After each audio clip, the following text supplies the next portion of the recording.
Sisa lumpur dan kondisi gedung yang hancur masih terlihat jelas di Sekolah Islam Terpadu An-Nur, Pantai Gelima Gampong, Kecamatan Merudu, Kabupaten Pidi Jaya, akibat luapan Sungai Blang Merudu pada akhir November tahun 2025 lalu. Luapan air sungai yang turut menghanyutkan gelondongan kayu menghantam langsung Sekolah Islam Terpadu An-Nur. Sekolah ini kini tidak dapat lagi digunakan. Ratusan anak didik saat ini belajar di tenda dan di rumah warga yang disewa. Membangkitkan kembali semangat belajar murid, Yayasan Dana Kemanusiaan Kompas menyalurkan bantuan untuk pembangunan gedung baru untuk sekolah dasar. Bersama dengan Bupati Pidi Jaya, Sibral Malaysi, Wakil Ketua Yayasan Dayah Tengku Cik Pante Gelima, Faisal Hasan Sufi, Wakil Pemimpin Redaksi Harian Kompas Adi Prinantio, dan Manajer Eksekutif Yayasan Dana Kemanusiaan Kompas pada Jumat siang kemarin meletakkan batu pertama. 6 ruangan belajar, 1 ruangan perpustakaan, dan 1 ruangan Dewan Guru akan dibangun di Desa Blangawe dengan bantuan dana sebesar 3,1 miliar. Bupati Pidi Jaya, Sibral Malaysi bilang masih banyak infrastruktur yang belum tuntas. Akibat luasnya daerah yang terdampak, berbagai dukungan sangat dibutuhkan dalam pemulihan pasca bencana.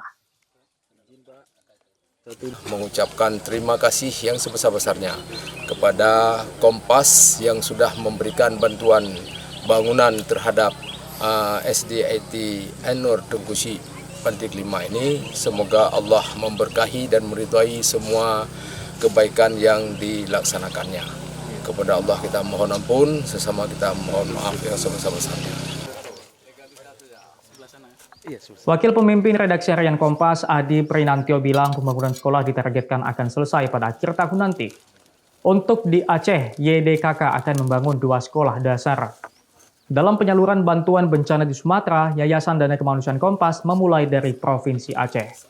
Bantuan yang terkumpul dari donasi para pembaca setia Kompas juga akan disalurkan ke daerah terdampak lainnya untuk pembangunan sekolah dasar.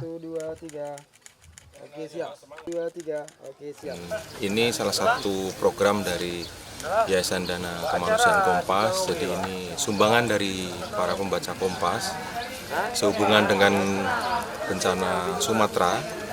Itu lokasi pertama yang kami laksanakan itu di Provinsi Aceh. Nah, setelah ini Yayasan Dana Kemanusiaan Kompas akan menyalurkan bantuan ke 2 lokasi, yaitu Tapanuli Tengah, Provinsi Sumatera Utara, dan Kabupaten Agam, Provinsi Sumatera Barat. Berdasarkan data Dinas Pendidikan dan Kebudayaan Kabupaten Pidi Jaya, 123 sekolah terdampak bencana hidrometeorologi. Sekolah Islam Terpadu An-Nur hingga kini belum bisa digunakan dan masuk dalam zona merah. Rauganda Malau, Kompas TV, Pidi Jaya, Aceh.